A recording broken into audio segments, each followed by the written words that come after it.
Fisherman's Friends, this sort of fancifully sentimental drama, which is kind of inspired by, rather than closely based on the true story of the singing sensation group. Of the same name, yes. I think it's aiming for local hero. It ends up closer to Swimming with Men, but then I actually kind of rather liked Swimming with Men. And I was more... It's that thing that I found this quite charming. So Daniel Mays is a London record company executive. He goes with his boss, Troy, played by Noel Clarke, for this weekend down in Port Isaac.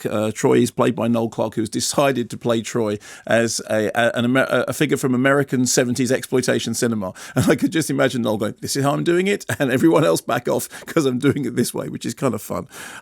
Whilst he was... Remember that time whenever Jason Isaacs was in a film, he'd do it in a different accent because he wanted to sort of spread the thing around. He's very good at it. He's very, very good at it. All right, Jason. So anyway, so they get down there. While they're there, they see the Fisherman's Friends. These Fishermen are a singing group performing on, just by the sea, performing sea shanties. And for a joke, Troy tells Danny that he has to sign them up. And then he leaves him in the lurch. And by the time he finds out that he's been set up, he's already made all these promises to everyone, including Tuppence Middleton's boarding house keeper, whose dad is involved in the group, about his good intentions. So now he can't let them down. But actually, more importantly, he's being seduced by the local beauty of Cornwall and by the port and by the pleasures of wearing chunky knitwear in a pub and having a local hero. Exactly. And yes, you half expect Burt Lancaster to be on the end of a phone and getting to turn up in a helicopter and asking him about the Northern Lights. So he makes it his mission to promote and indeed record the group. Here's a clip. Little eyes, I love you. Honey. Little eyes, I love you. I love you in the springtime and the fall.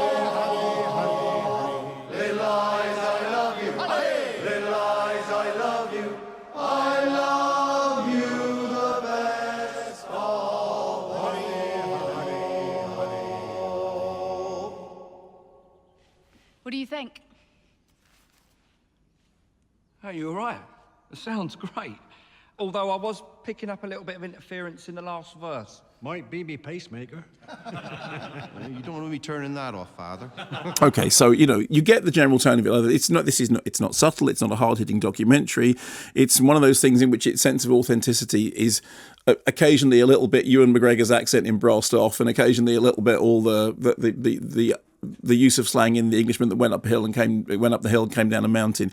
The River Tamar is invoked as the River Tamar over and over again. Nobody says anything like directly without it being explained what that's about. And there's a subplot about a local pub being in financial danger, which seems to have been put there entirely to create this sort of tension between love and money, because that's working for dramatic purposes. I mean, the only thing that bothered me was there's a lot of scenes when they're singing and you can see the instruments, but they're not playing the instruments, but you can hear the instruments. So either somebody had an iPod there, they're playing the instruments too, or somebody didn't think you have to pick the instruments up to be playing them. But, if you want to take against it, there's plenty of ammunition in the film to do so. But why would you want to? It's kind of charming and kind of sweet, and I succumb to its touristy silliness and enjoyability. I mean, if you want the authentic voice of Cornish filmmaking, look at somebody like Mark Jenkins, whose film Bait was the toast of Berlin just a couple of weeks ago. If you want something that is, that embraces you like a warm sweater and has those sea shanties, then this pretty much does that. It is the very definition of soft soaped and and contrived in the same way as Swimming with Men was, or even in the same way as Finding Your Feet was. And heaven knows, I found those charming enough.